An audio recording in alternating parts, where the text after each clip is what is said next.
bunny may show up early later.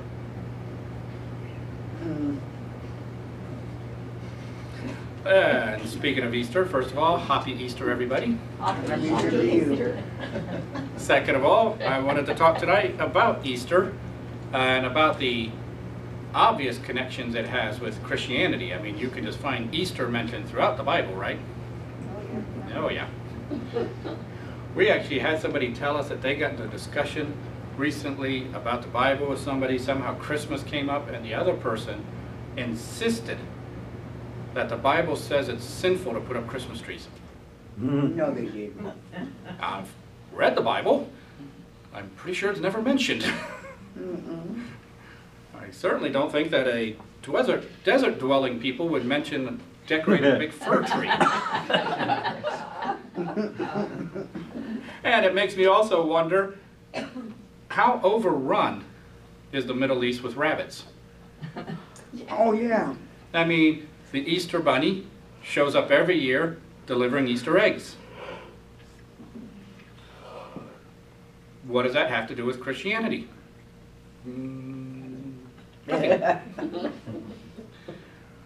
You know, even how they pick the day of Easter is totally pagan. They've got to wait till the spring equinox. Then the first full moon after that. Easter is the first Sunday after that. I don't remember any of that in the scriptures. Easter is actually an ancient goddess. That's true. I know it's true. I remember that. She's an ancient Indo-European goddess. Now the Indo-European people, as best as they can determine, came out of the Caucasus Mountains and conquered everywhere they went. All of Europe, England, Scotland, Ireland, Wales, India, big chunks of the Middle East. Everywhere they went, they were the conquerors. And everywhere they went, they brought their religions with them and enforced them on top of other people. And one of their big points was Easter. And she didn't always go by the name Easter everywhere. There were places where she was known as Eos, Eos, Oyster, Ishtar, Isis. She was a goddess. And she had a particular importance. She was the goddess of the East. All of her names mean East.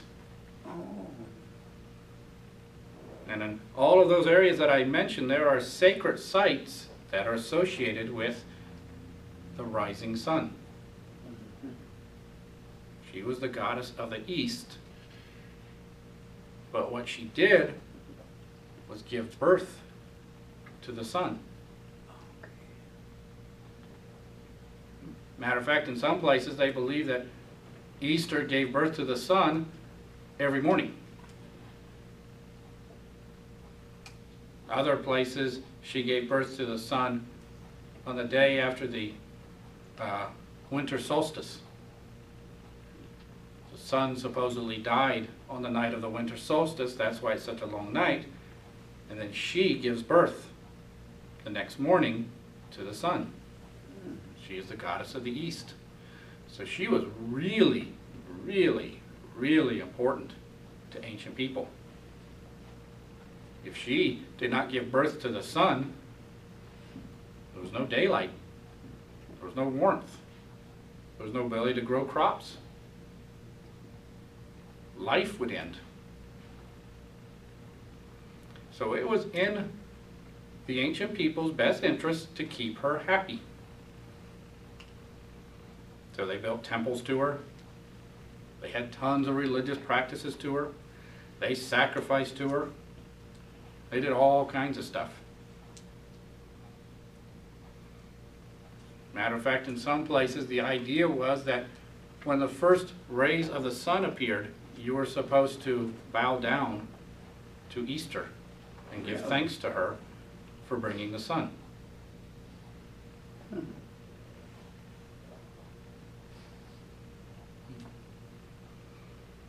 So, there was Easter.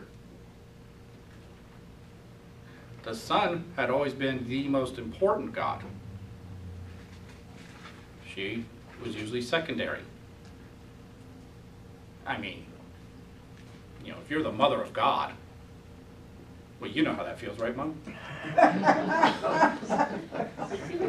Ever since I was born. Ever since you were born, Paul. Isn't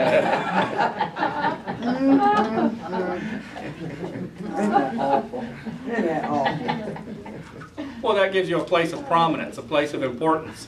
And especially if at least once a year you had to give birth to the resurrected son. She was powerful. She was important. Now, Easter had a servant. And it's interesting that this servant is still remembered to this day. Just like her. So important that he wouldn't go away. As a matter of fact, he's still called pretty much the same thing he was throughout Europe. Now, he was what's known as a trickster god. Every culture at one time had a trickster god. The trickster gods, well, they're very much misunderstood. Today, you'll find a lot of places that'll try to tell you that trickster gods were evil. No, they weren't. They could do nasty things to you. I mean, a funny trick to them would be to have a truck driver have a massive heart attack and crash on 71 during rush hour. Oh, jeez. And that seems evil. But that truck driver has probably been told for the last year to get your heart checked. Been having chest pains and been ignoring things. And the ancient people always taught that at some point, if you ignore the messages from the gods, the trickster god will come along. And the trickster god is going to push you to do something you keep not wanting to do. You refuse to have your heart checked? Fine, heart attack. Bad crash, you're in the hospital, now they'll check you out.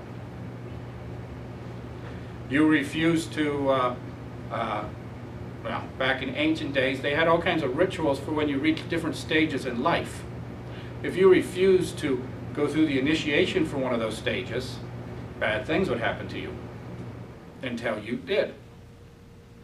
That was the trickster god at work. It was sort of their way of explaining why bad things happen to good people. Today we've removed God and say, hey, stuff happens. Back then, they believed there was a reason behind it, a purpose. It was to push you into doing things.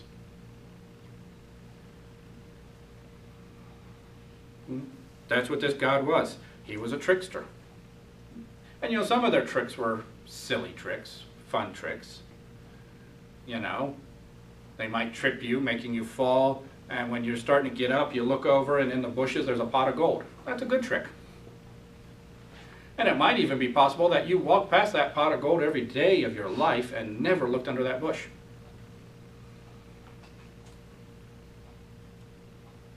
But this particular trickster god, he got arrogant. He got proud. And he started playing really nasty tricks on people all the time, whether they needed one or not. It was just, you know, I'm bored, so I'm going to do a trick on you.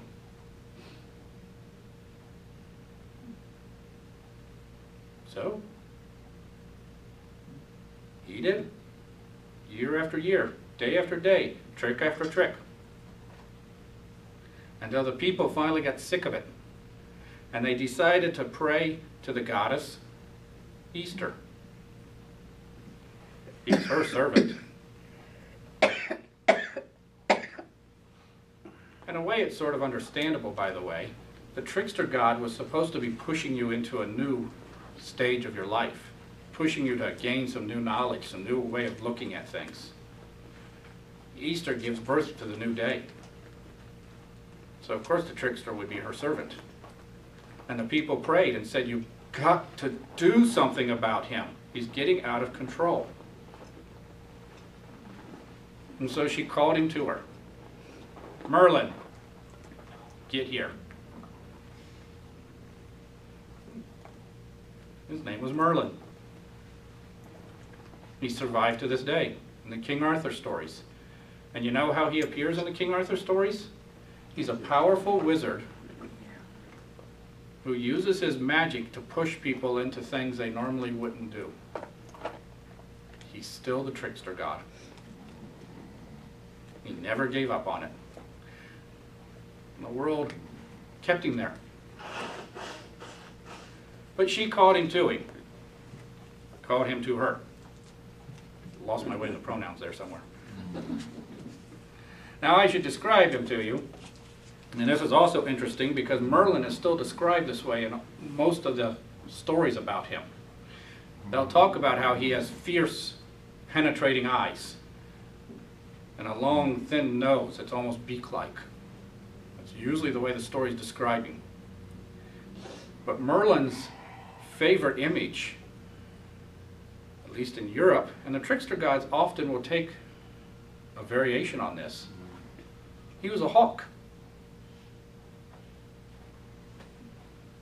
In other places he'll be crow or raven, things like that.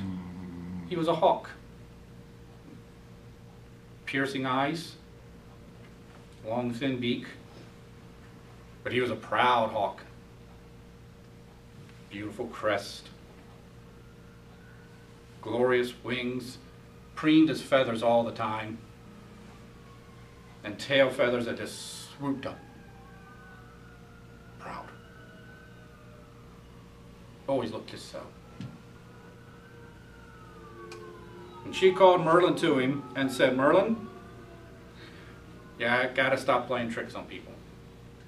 Only when it's necessary. You're getting out of control. And he said, what can you do? I'm a trickster. Tricksters play tricks. There's nothing you can do about it. I am what I am. She said, yeah? Well, I'm Easter. And there's a lot I can do about it. So she cast a spell over him. And it's part of this story is still contained in the Arthurian legends. Somebody will someday, a female will come and cast a spell over Merlin and lock him away until he's needed again. But Easter, she went one step further. She said, okay, and cast her spell over Merlin. And right then and there, he started transforming. That beautiful head crest disappeared. And in its place, Oh. I love it.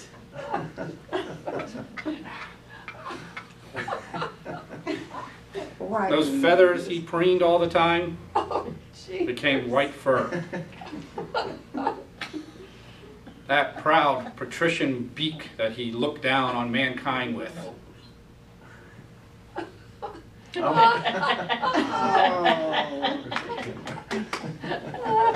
Don't you wish you brought your family to Easter service now? To introduce them to the church?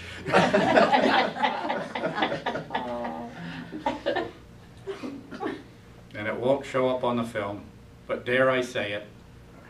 Dare I do it? Oh. Of course no. I dare. No, he's That not. proud, proud tail feather. Uh-oh, it became a funny tail.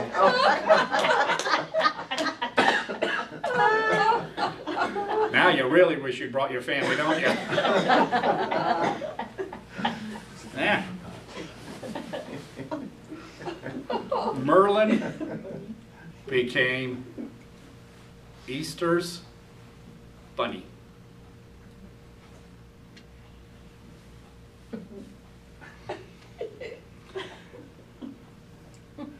continue this talk, and at some point, somebody will suddenly remember the tail's still there.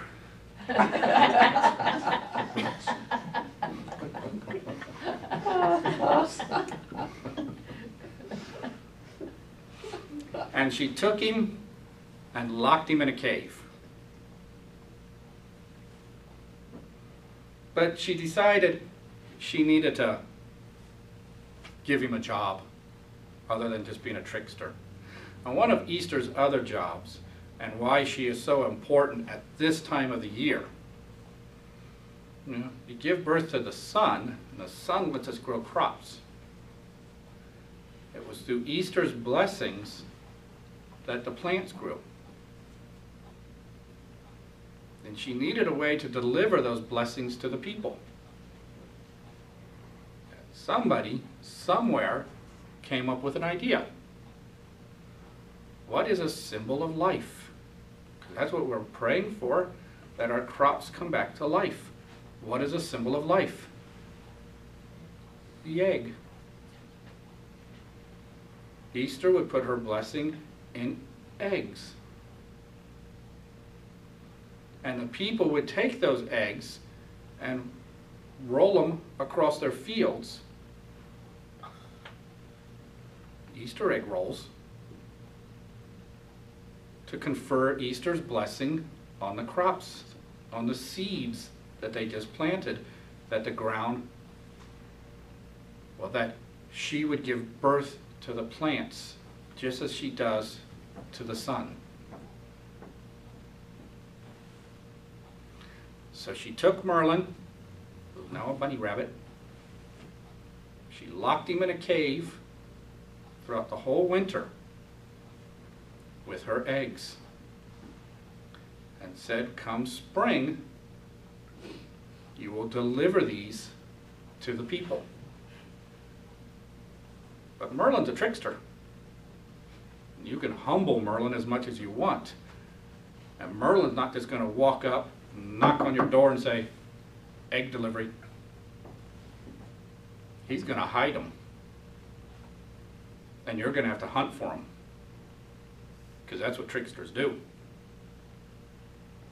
And hopefully you have a trickster who remembers where they hid the eggs, because one year at Sherry's family, the Easter bunny hid the eggs, her dad. And Dan's kids went out hunting for them and found all but one. And he couldn't remember where it was. And I told him, don't worry, you'll find it in a few weeks.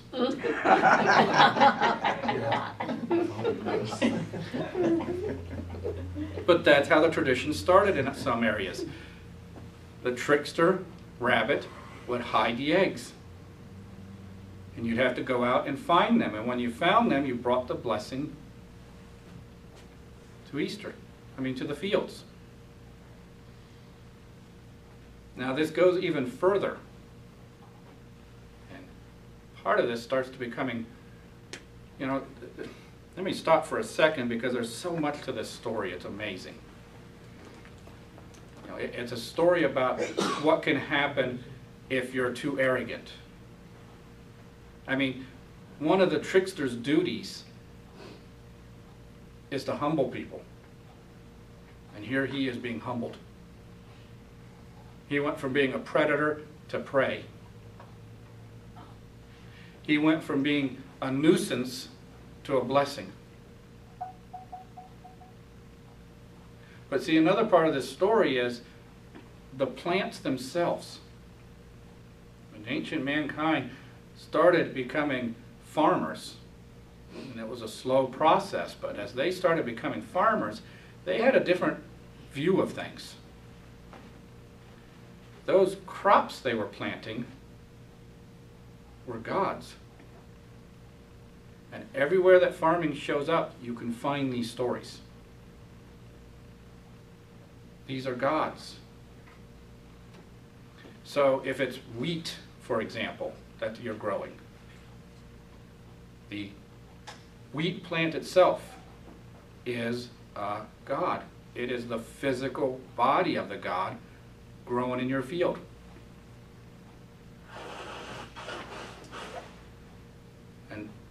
Think about that. At harvest time, you're about to kill a god.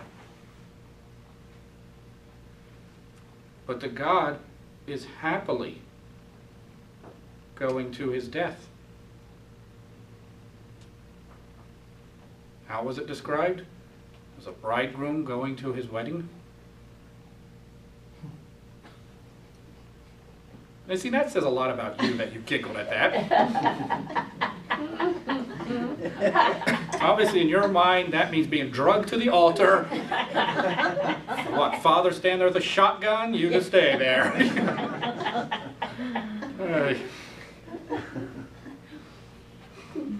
And it's that attitude that gets you a minister with bunny ears, okay? But that was the idea. The God was willingly making this sacrifice for the good of the people. Come springtime, what happens? They take the dead body of the god, the seeds. They plant them in the ground. Put them in a hole, cover it, and then they wait. And if you've ever grown things from seeds, then you'll know that almost every single time that seed will sprout above the ground when there's nobody around looking. You could sit there 24 hours a day just staring. And the minute you go, that's when it popped up. Often in the middle of the night, seeds will grow. They'll sprout. They'll push the earth aside. And the physical body of the god will resurrect.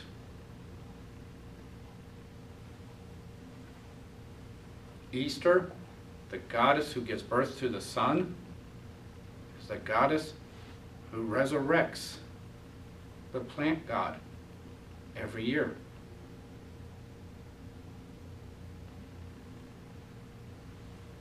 She is the mother of God. She is vital to the resurrection of God.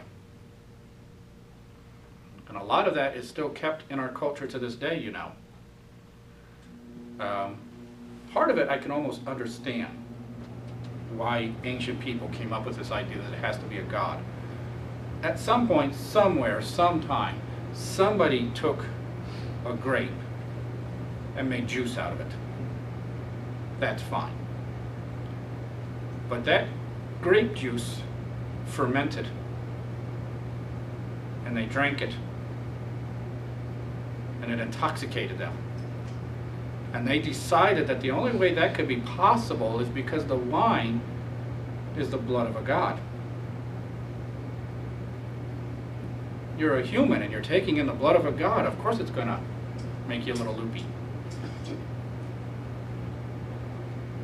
To this day, people partake of the body of God in bread or wafers. It has to be made out of some kind of grain. You can't have soy wafers. And the blood of God, the wine, survives to this day. Blessing that was being conferred was that we get to eat one more year.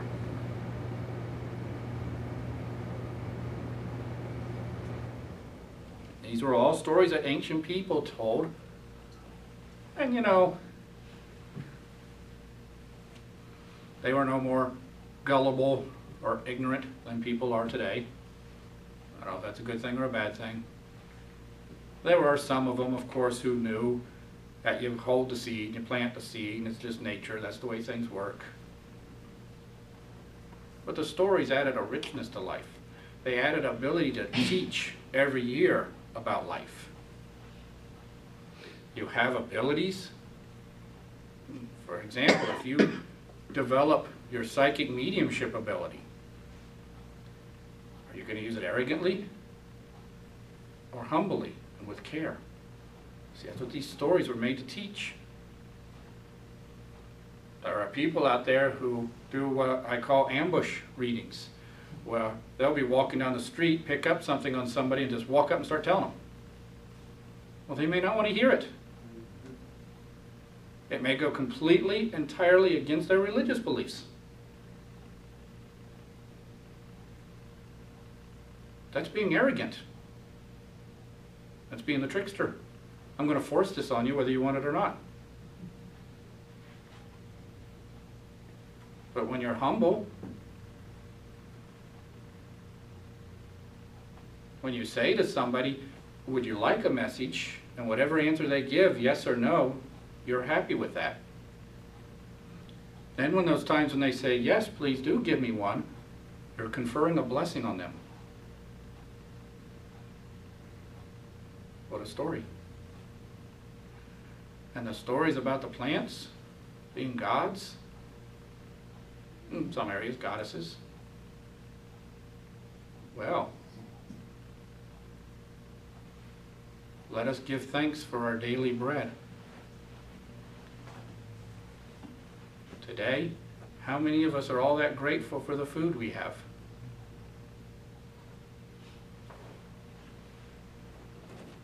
Whether you were one of the farmers in the field actually making it or not, the whole village or town or city or whatever got together and gave thanks. They said, thank you so much for the blessing. This food is a blessing in our lives.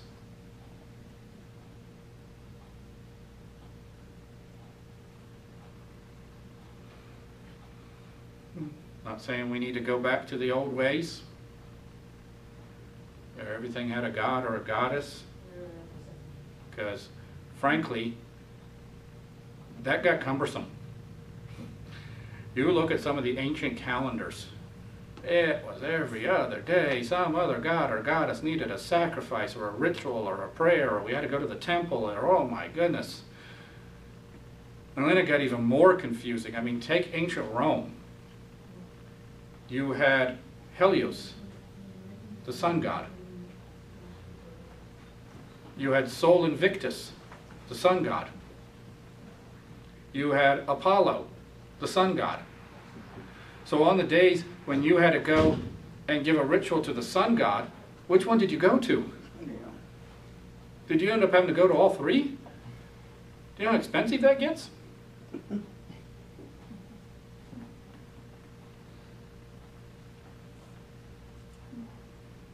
So I'm not saying we should go back to those days, but we can learn a lot from them. Easter can teach us so much. One thing it can teach us is gratitude. See, here's one of the most important parts of the lesson taught from the Easter stories, is that life itself is a blessing from God. The sun rises, give thanks for that. The sun sets, give thanks for that. You woke up this morning, you're still in your physical body, give thanks for that. Some day comes and you wake up and you're on the other side, give thanks for that. Give thanks for every aspect of your life. Even the trickster gods were somebody that they gave thanks to. And not in the middle of the heart attack. Those times you were praying to the gods who heal. But what the trickster was doing was trying to push you to greater knowledge, greater understanding, trying to get you to grow. May not always have appreciated the way it was done, but they gave thanks for the lessons.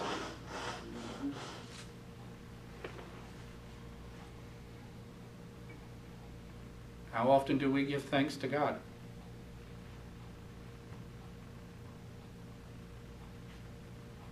How many thousands of seconds are there in a year? how many of them do you spend saying thank you?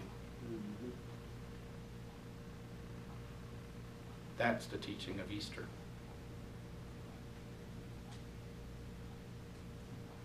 God's presence is in everything, and we should give thanks for everything that's in our lives.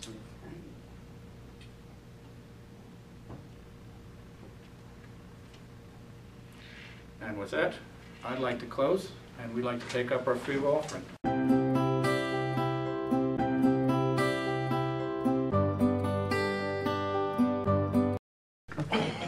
I will. Oh, Easter bunny. oh, I'm getting out of here. Woo. Hello!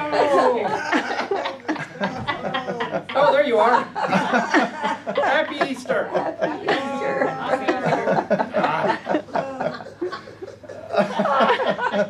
I'm having a bad hair day. Should I tell him I just washed my ears and I can't do anything? Happy Easter, everybody. Happy Easter. Easter. It's very good. That's pathetic. I think that's bad. Oh, no. I love it. Yeah, that's all I'm doing. Thank you. Every year it does a few less hops.